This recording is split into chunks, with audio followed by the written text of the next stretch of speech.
গাইবান্ধা সদরের হরিণসিংহা গ্রামে বেসরকারি সংগঠন এসকেএস ফাউন্ডেশন পরিচালিত এসকেএস স্কুল অ্যান্ড কলেজ।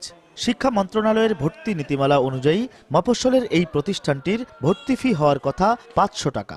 সেখানে নতুন ভর্তির জন্য 7,500 আর পুনঃভর্তির নামে 5,000 টাকা নিচ্ছে প্রতিষ্ঠানটি। প্রথম অবস্থায় আর কি 7,500 টাকা ভর্তি ফি এবং মাসিক বেতন 1,000 টাকা সর্বনিম্ন। যে পরিপত্র দেওয়া আছে সেই পরিপত্র এই স্কুল কর্তৃপক্ষ কোনোভাবেই মানছে না।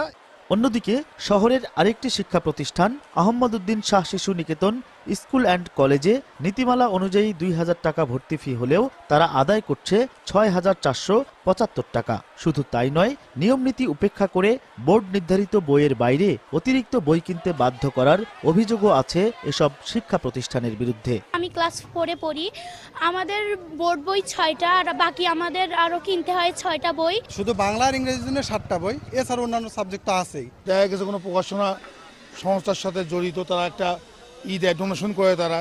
তবে প্রতিষ্ঠানের কর্তারা বলছেন, মানসম্মত শিক্ষা নিশ্চিত করার বিষয়টি বিবেচনায় এনে ফি নির্ধারণ করা হয়েছে। এখানে শিক্ষার মান, অন্যান্য বিষয়ে পরিষ্কার পরিচ্ছন্নতা, রক্ষণাবেক্ষণ, এক্সট্রা কারিকুলার অ্যাক্টিভিটিস, এগুলো প্রতিষ্ঠান তার নিজ ব্যয় এগুলো করতেছে। জেলা শিক্ষা অফিসার এসব বিষয় খতিয়ে দেখার আশ্বাস দিয়েছেন।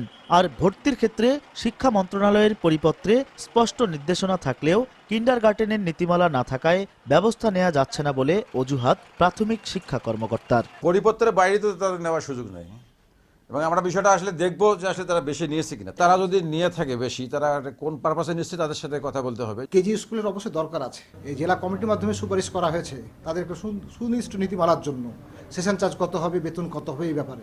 বেসরকারিভাবে বিভিন্ন ব্যক্তি বা প্রতিষ্ঠানের মাধ্যমে পরিচালিত এসব প্রতিষ্ঠান অনুমোদন নেয়ার সময় সরকারের সকল নিয়মকানুন মেনে চলার অঙ্গীকার করলেও তা বাস্তবায়ন হচ্ছে কিনা সে ব্যাপারে তেমন তদারকি নেই সরকারি প্রতিষ্ঠানগুলোর।